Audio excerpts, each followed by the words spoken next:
Coucou les amis, bienvenue dans un nouvel épisode du podcast. Aujourd'hui, on va parler d'hypersensibilité et plus spécifiquement, comment faire de son hypersensibilité une force dans l'entrepreneuriat, dans le business, dans ce que tu entreprends de manière générale. Pourquoi est-ce que c'est un sujet important ? Parce que si tu es hypersensible comme moi, si tu es peut-être aussi introverti comme moi, tu as peut-être pendant longtemps vu ton hypersensibilité comme un frein à entreprendre, comme un blocage, un frein qui t'empêche d'exprimer ton plein potentiel, de t'épanouir dans ton travail, de trouver vraiment ce qui est fait pour toi. Et je sais que moi, pendant longtemps, je me suis énormément freinée, je me suis énormément mis de barrières parce que je voyais mon hypersensibilité et mon introversion comme les plus grosses prisons qui m'empêchaient de vivre la vie que j'avais vraiment envie de vivre. Donc, ce que je vais te partager dans ce podcast, c'est le fruit d'années et d'années de tests, d'expériences, de recherches sur l'hypersensibilité, de travail que j'ai fait sur moi-même, de vraiment leçons que j'ai apprises par moi-même dans l'expérience, dans le dur. Et j'ai encore tout à apprendre, mais je suis persuadée que ce que j'ai appris ces dernières années, et notamment en 3 ans d'entrepreneuriat, va énormément t'aider si ton objectif, c'est toi aussi de créer un business qui te stimule, qui te rende heureux, qui te permette d'exprimer les côtés de toi que tu aurais tendance à réprimer dans le travail que tu as actuellement. Ça va vraiment être extrêmement libérateur et ça va te permettre de faire de ton hypersensibilité une force dans ce que tu entreprends. Avant qu'on démarre, pour ceux qui ne me connaissent pas, je m'appelle Mariam Gaderi et dans ce podcast, je te partage les leçons, les connaissances et les concepts qui ont transformé ma vie pour que toi aussi tu puisses les appliquer dans la tienne et vivre et exprimer ton plein potentiel. Pour donner un peu de contexte et expliquer pourquoi est-ce que j'en viens à parler de ce sujet, il y a quelques jours, j'avais besoin de récupérer d'anciennes affaires à moi qu'on avait laissées avec mes parents chez un ami de notre famille. Et donc, je le préviens, j'y vais et je me rappelais plus de ce que j'avais laissé dans les sacs qu'on lui avait laissés. Et je me rappelais plus quelles affaires à moi étaient dans ces sacs. Et donc, je commence à ouvrir les sacs et là, je tombe sur 3 carnets à moi que j'avais carrément oublié l'existence de ces carnets pour tout vous dire. Et en tout cas, j'y pensais plus. Et je tombe sur un carnet en particulier qui est juste là. Ce carnet, où il y a marqué dessus Side Project, blog, je ne sais pas si vous verrez, mais en tout cas, bref, je tombe sur ce carnet. Et ce carnet, c'est un carnet que j'avais acheté quand je vivais à Dublin, en Irlande, il y a à peu près 7 ans. Et en fait, j'ouvre ce carnet et je me sens hyper émue de tomber sur ce carnet parce que quand je vivais en Irlande, à Dublin, et que j'avais trouvé mon premier job, c'était vraiment un job que j'avais mis sur un piédestal parce que je sortais de l'université, ça faisait 3 ans que je faisais mon bachelor. Et donc, j'avais choisi un peu une voie traditionnelle avec un bachelor en économie business, sachant que moi, à l'école, au lycée, j'étais excellente dans 2 matières, dans l'économie et dans la philosophie. Et ce qui me passionnait le plus des 2, c'était carrément la philosophie, mais j'adorais l'économie aussi. Parce que je trouvais qu'il y avait un côté très psychologique dans l'économie qui me plaisait beaucoup. Et donc, en sortant de l'école et du lycée, j'ai choisi la voie la plus safe, entre guillemets, où je suis allée dans une excellente université à Londres qui s'appelle UCL, University College London. J'ai fait 3 ans de bachelor en économie business parce que je me suis dit tout simplement qu'est-ce que tu vas faire avec de la philo, comment tu vas gagner ta vie, il faut que tu sois logique et que tu prennes des décisions pragmatiques. Et donc j'ai choisi ce chemin-là, sauf que quand j'allais à l'université, ce qui se passait c'est que à chaque fois que j'allais à la bibliothèque, je me retrouvais dans les rayons philo, psychologie, poésie, littérature. J'allais pas forcément dans les rayons d'économie, sauf pour étudier les matières en question. Et donc, petit à petit, j'ai commencé à me rendre compte que, en fait, Mariam, t'as une passion pour la nature humaine, pour la psychologie. c'est évident, ça fait partie de toi, t'as toujours adoré ça. Quand j'étais petite, quand j'avais 14 ans, je répétais à tout le monde autour de moi que j'allais devenir psychologue quand j'étais plus grande. Et donc, en sortant de l'université, je trouve ce job, je commence à postuler, je postule chez Google, je postule dans des jobs en France, à Paris. Personne me prend parce que j'ai 21 ans, j'ai pas de master, j'ai pas de stage, j'ai pas machin truc. Et moi, j'étais pressée, je voulais travailler tout de suite et je voulais avoir un CDI tout de suite. Et donc, je commence à postuler à l'étranger. Et en Irlande, je postule dans les grandes boîtes, notamment Facebook, Google, etc. Et il y a une entreprise sur laquelle je tombe, qui est un cabinet de conseil américain, qui emploie à cette époque-là plus de 1800 personnes, une énorme entreprise. Et donc, je tombe sur eux et puis je commence à postuler un peu par hasard. Et je me dis, bon, bah essaye, de toute façon, t'as rien à perdre. Et je suis prise en entretien. Je fais le premier entretien, je suis hyper stressée, mais quand je vous dis stressée, j'avais l'impression que j'étais en train de jouer ma vie. J'avais tellement mis sur un piédestal ce job et cette opportunité et que je pensais qu'il allait vraiment bouleverser ma vie que je me mets une pression énorme, je suis tellement stressée pendant les calls.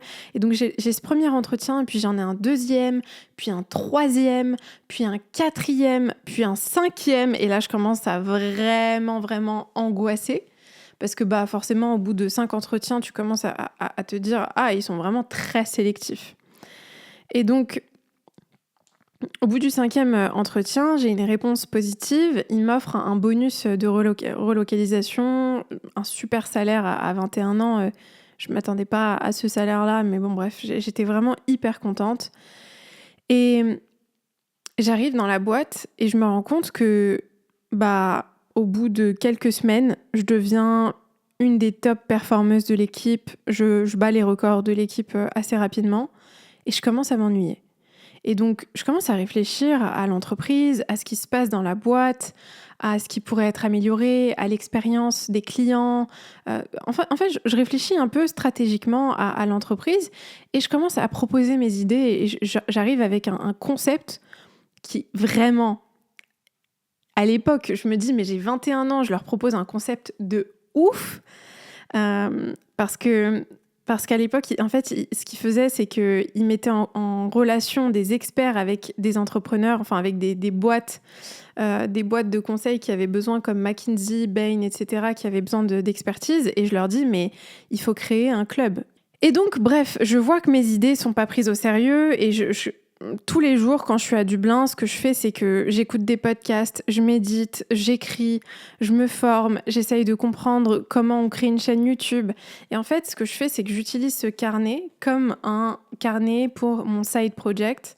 Et donc, je prends toutes mes notes dessus. Comment créer une chaîne YouTube qui fonctionne, comment créer une page autour de sa passion, comment la monétiser, comment créer un blog, etc. Et à un moment donné, ce qui se passe, c'est que ma famille se trouve en difficulté financière. Et là, la voix de la raison, la voix de la peur plutôt, reprend le dessus sur moi et me dit « Ok Mariam, arrête tes conneries, tu vas lancer un business qui va fonctionner. C'est quoi ces rêves-là que tu as dans la tête ? Laisse tomber, de toute façon, tu pourras jamais gagner de l'argent en faisant ça. Qu'est-ce que tu veux ? Comment tu veux gagner de l'argent en faisant ça ? Faut te réveiller, quoi. Réveille-toi, va faire un truc qui est pragmatique, qui est logique, qui rentre dans les cases de la société, les cases que tout le monde te projette et qui semblent safe. Et donc, ce que je fais, c'est que à ce moment-là, je quitte mon job et je décide de lancer un business. Donc, j'essaye de lancer des boutiques en ligne, des e-commerce, j'essaye de lancer des applications. J'essaye de faire toutes sortes de choses qui, d'un point de vue vraiment extérieur et pragmatique, sont des très bonnes idées, des idées très lucratives qui sont censées fonctionner. Et au bout d'un moment, je me rends compte que rien ne marche. Je postule à d'autres jobs, je commence à travailler ailleurs, puis j'enchaîne les travails de salarié. Puis je continue à côté à essayer de lancer des business qui ne fonctionnent pas. Et à un moment donné, je me rends compte que le point commun entre tout ça, c'est que j'arrête pas d'essayer de lancer des choses qui me rendent pas heureuse. Et si je devais résumer vraiment ce que j'ai ressenti en retrouvant ce carnet l'autre jour, c'est Mariam, t'as enfin fait ce qui te rend heureuse. Parce que quand j'écrivais dans ce carnet et que j'ai pris la décision de laisser tout ça de côté, de laisser ce carnet de côté, de laisser ces idées, ce rêve de côté, j'avais une voix à l'intérieur de moi qui me disait « Tu reviendras forcément à ça. Tu reviendras forcément à ça. » C'est tellement vrai pour toi, c'est tellement juste, c'est tellement qui tu es que tu reviendras forcément à ça. Et avec du recul, aujourd'hui, je me rends compte que le moment où ça a commencé à marcher pour moi, c'est le moment où je suis revenue à ce qui était juste pour moi.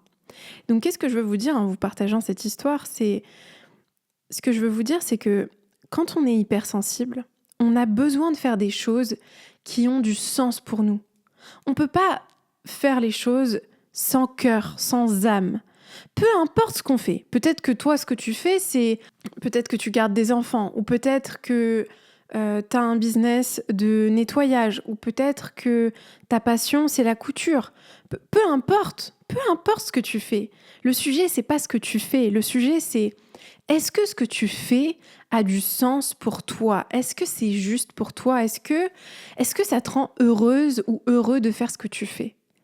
Parce que je suis persuadée que tous les entrepreneurs ne se ressemblent pas et qu'il y a différents types d'entrepreneurs. Et moi, je me considère comme une entrepreneur hypersensible, une entrepreneur artiste. Une personne hypersensible, c'est une personne qui a un côté artistique. On a besoin de créer, on a besoin d'être créatif, on a besoin d'exprimer des choses. Et donc, c'est vraiment à ce moment-là que j'ai compris qu'en fait, je ne pouvais pas entreprendre comme tout le monde. Je ne pouvais pas créer des boutiques en ligne simplement parce que ça allait me rapporter de l'argent. J'ai jamais réussi à faire quoi que ce soit pour l'argent. J'ai jamais réussi. J'ai essayé de me forcer à rentrer dans la peau de quelqu'un qui arrive à passer à l'action, à faire le nécessaire, à travailler comme un dingue pour à créer un business qui lui rapporte de l'argent, une liberté financière. J'ai essayé, mais j'ai jamais réussi parce que je suis incapable de faire les choses sans âme, sans cœur, sans que ça ait du sens profond pour moi. Et donc, si tu es hypersensible et que tu es perdu en ce moment, peut-être que tu es salarié, peut-être que tu es entrepreneur, peut-être que tu n'es ni l'un ni l'autre et tu es perdu comme moi je l'ai été quand j'ai quitté mon job où j'étais ni l'un ni l'autre, j'étais complètement perdue. Ce que je veux te dire, c'est que cette sensibilité que tu as, c'est pas un fardeau, c'est pas un frein, c'est une force. C'est une force dans le sens où c'est ce qui va te permettre d'utiliser des dons que tu as, les choses que tu as dans ton cœur, et de les canaliser pour en faire quelque chose d'utile qui serve le monde. Parce que ton hypersensibilité, elle a le pouvoir de servir le monde si tu apprends à la canaliser, si tu apprends à l'utiliser pour en faire un don, un service qui va être bénéfique pour les autres. Et à ce moment-là, tu peux complètement monétiser ta passion, tu peux monétiser ce qui t'anime, ta mission de cœur. Mais avant ça, ça demande une étape importante, ça demande de se connaître. Et ça demande surtout d'arrêter de lutter contre soi-même parce que moi, je sais que j'ai tellement lutté contre moi-même, contre ma nature, en me disant « Mais Mariam, tu peux pas gagner de l'argent et en même temps faire ce qui te rend la plus heureuse. » Et aujourd'hui, je peux te dire avec certitude que l'ironie dans tout ça, c'est que c'est ça l'ingrédient secret. L'ingrédient secret pour réussir à gagner de l'argent, à augmenter ton chiffre d'affaires, à avoir des opportunités de dingue, à toucher plus de personnes, à avoir plus d'impact, à transformer des vies, c'est de faire ce qui te plaît, c'est de faire ce qui te rend heureux. Si tu fais pas ce qui te rend heureux, tu le feras jamais longtemps. Et pour quelqu'un qui est hypersensible comme nous, comme toi si tu m'écoutes, on a besoin de faire des choses qui nous remplissent le cœur. Qui nous nous donnent le sentiment d'être utile. Une personne hypersensible, elle est tellement connectée aux autres, à la vie, à la terre, à ce qui se passe dans le monde, qu'on a besoin de se sentir utile. On a besoin d'avoir le sentiment que notre vie a du sens, que notre vie contribue à quelque chose de plus grand que nous, qui nous dépasse et qui nous dépassera bien longtemps après qu'on soit parti, mais qui nous donne la possibilité d'avoir un impact un impact qui laisse une trace. Et à un certain niveau, je suis persuadée qu'on a tous besoin de ça, mais je pense que certaines personnes arrivent peut-être mieux que d'autres à couper cet aspect-là d'eux-mêmes, à couper, à se diviser à l'intérieur d'eux-mêmes pour éteindre ce besoin-là, ce besoin de sens, ce besoin de contribution. Et donc, ce que je veux te dire vraiment dans tout ça, c'est autorise-toi à écouter la voix de ton cœur et à comprendre et à aller voir ce qui te rend heureux. Parce que même si tu es persuadé que ce qui te rend heureux, tu pourrais pas gagner de l'argent avec, je peux te garantir que c'est ce qui te fera gagner le plus d'argent, de reconnaissance, de joie, de bien-être, d'amour, d'alignement interne, d'impact. Tout ce que tu veux le plus aujourd'hui est de l'autre côté d'une décision simple, la décision de trouver en toi le courage de faire ce qui te rend heureux, de poursuivre ce qui te rend heureux. Et je peux vraiment en témoigner, mais à 10 milliards de pourcents, dans le sens où aujourd'hui, je pourrais pas faire ce que je fais, et je pourrais pas avoir l'impact que j'ai si ça me rendait pas profondément heureuse. Je pourrais pas, c'est sûr et certain. Donc, au lieu de te freiner et de te mettre des barrières tout seul parce que tu te dis que ça pourra jamais marcher, va plutôt voir toutes les personnes que tu admires, qui t'inspirent, et tu verras que toutes ces personnes-là, elles ont quelque chose en commun. Si elles ont réussi à faire quelque chose de grand, elles ont réussi à le faire parce que ce qu'elles font, ça les anime, ça leur plaît, ça les rend heureux. Je te le garantis, d'une manière ou d'une autre. Même les gens qui se mettent énormément de pression dans ce qu'ils font, s'ils ont réussi à le faire pendant un certain temps, à continuer à le faire, à continuer à avoir cet impact, c'est parce qu'à un certain niveau, ça les anime et ça les rend heureux. Donc voilà, j'espère que ce podcast t'a inspiré à voir ton hypersensibilité différemment et à voir qu'en fait, tu peux totalement en faire une force dans ton business. Tu peux le voir comme un don du ciel, de la vie, de la nature, de Dieu, ou peu importe le terme que tu veux mettre à ça, mais un vrai don que tu peux utiliser et qui peut servir les autres, parce que c'est vraiment, vraiment, vraiment le cas. C'est un don qui sert les autres et qui peut servir le monde finalement. Voilà, si tu veux aller plus loin, si tu veux t'éduquer, approfondir tes connaissances, te transformer encore plus, j'ai rassemblé une liste des livres les plus impactants et les plus transformateurs que j'ai lus et que je te recommande, mais à 1000% de lire. Cette liste, elle est complètement gratuite. Tu peux la télécharger en cliquant sur le lien en dessous de ce podcast. Et comme d'habitude, si le podcast t'a plu, s'il a résonné avec toi, j'aimerais énormément avoir tes retours, lire ce que tu en as pensé et aussi avoir tes suggestions s'il y a des sujets qui te plaisent ou qui seraient intéressants pour toi que j'aborde sur la chaîne, je le ferai avec grand, grand plaisir. Je t'envoie énormément d'amour.